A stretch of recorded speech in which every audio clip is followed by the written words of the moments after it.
Hello, this video is about how to teach yourself 3D. I get a lot of emails, so I wanted to show you guys a bit about my journey and answer a lot of the same questions I keep getting. And I want to show you guys, I started really young. This was like a Mustang I did when I was 12. And if you look at the description, yeah, it took me like 2 weeks to do.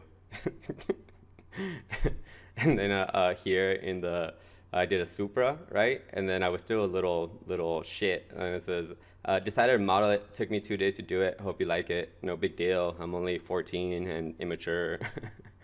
But but I wanted to sort of show you guys the progress and how much time it took me and how much work it took me, because a bunch of you seem to think that within a couple months you'll get it. And when I was learning Alias, I was practicing 8 to 10 hours a day for about 2 years. When you look at my models, like how many do you think I made between these? Do you think it's 10? Do you think it's 15, 100? Nothing in life is easy, and everything takes a lot of hard work. A lot of you guys tend to want something and then you guys give up real quick. So this video is for a lot of different disciplines I'm in, Grasshopper and VR, stuff like that. But it's gonna cover how I managed to teach myself good enough to be hired in these extremely prestigious design studios for different careers. I wasn't only a modeler. I've worked as a visualizer. I've worked as a virtual reality developer, a parametric designer. These are all different disciplines that I found and I taught myself and I got jobs for. And this is like a guide to help you guys learn better and hopefully inspire you to work harder. First, I want to talk about the most common mistakes, and then later I'll show you guys how to overcome them. And the first one I want to talk about is basically what I call digital tracing. And digital tracing means that just because you followed a step-by-step tutorial, that doesn't really mean anything. I get a lot of people ask me to review the portfolios, and I always do it. But most of the time, it's always the same projects. An Aston Martin, some sort of Audi. I don't know what program or online program is like sort of like selling that. But just because you followed instructions, it doesn't really make you good at anything. You need to figure out how to model on your own. This is the most common one, I think. It's just that it's people always think that it's harder for them. Like if it wasn't hard for me. If you've only been doing it for a month, it's gonna keep being hard for a very long time. If you never modeled a car, your first like 5 cars are gonna look fucking terrible. It's supposed to look terrible. You're supposed to go through that. As I was learning Grasshopper, my all my projects were very small, and I built up my skill set to understand, how to program inside of Grasshopper and how to accomplish these things. A lot of guys, all they do is basically connect 3 or 4 buttons, use a plugin, and then think that they're qualified to be a parametric designer. When it's like, what can you do that others can't? Can you, if your client asks you to change a certain parameter to do something custom, if you don't have a plugin for it, what are you gonna do?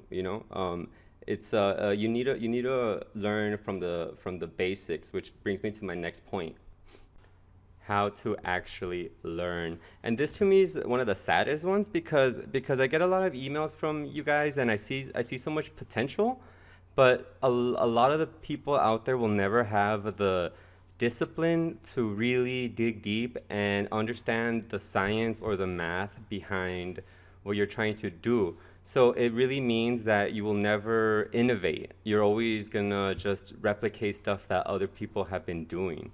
I have read every page of every manual for everything I've done. That's how I've always been.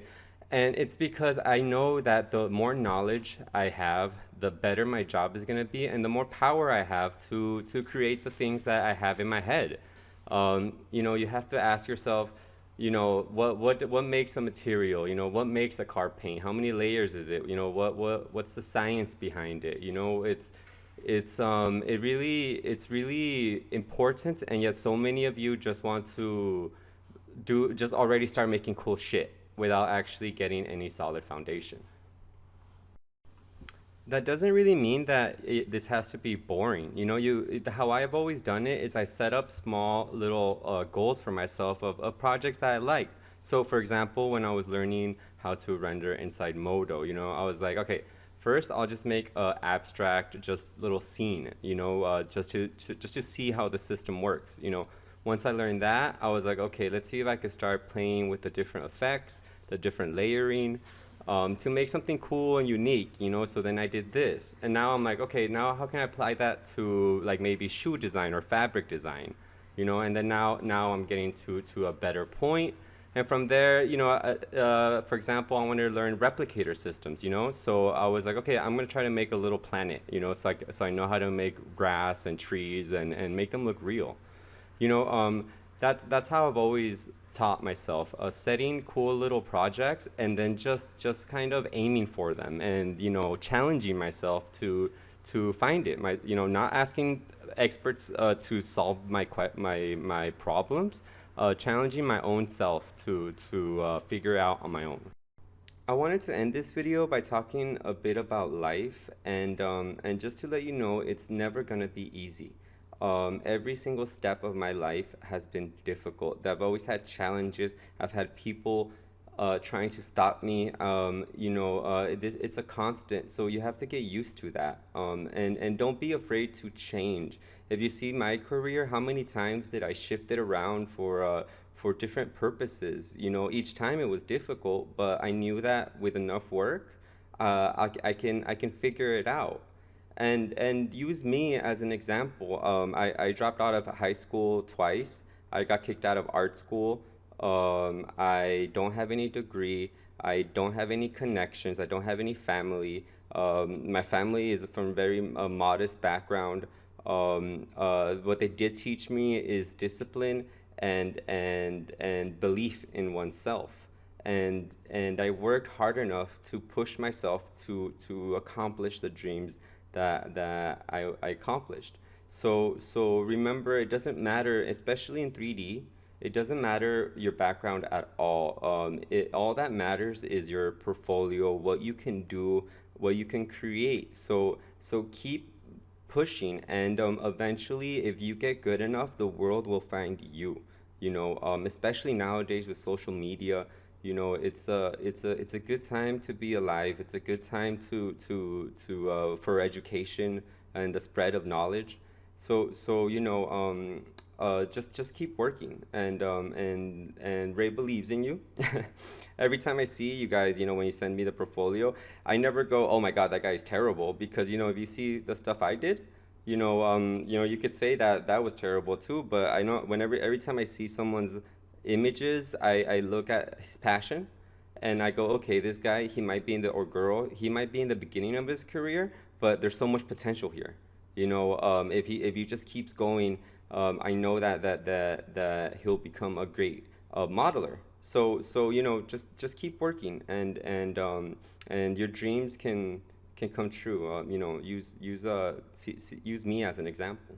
So anyways, thank you for watching this video, and I hope you guys have a nice week. I hope this video helped. I know it was a little different than most of them. It might be a little preachy, especially towards the end. But yeah, I hope you guys have a I wish you luck in your journey into 3D modeling.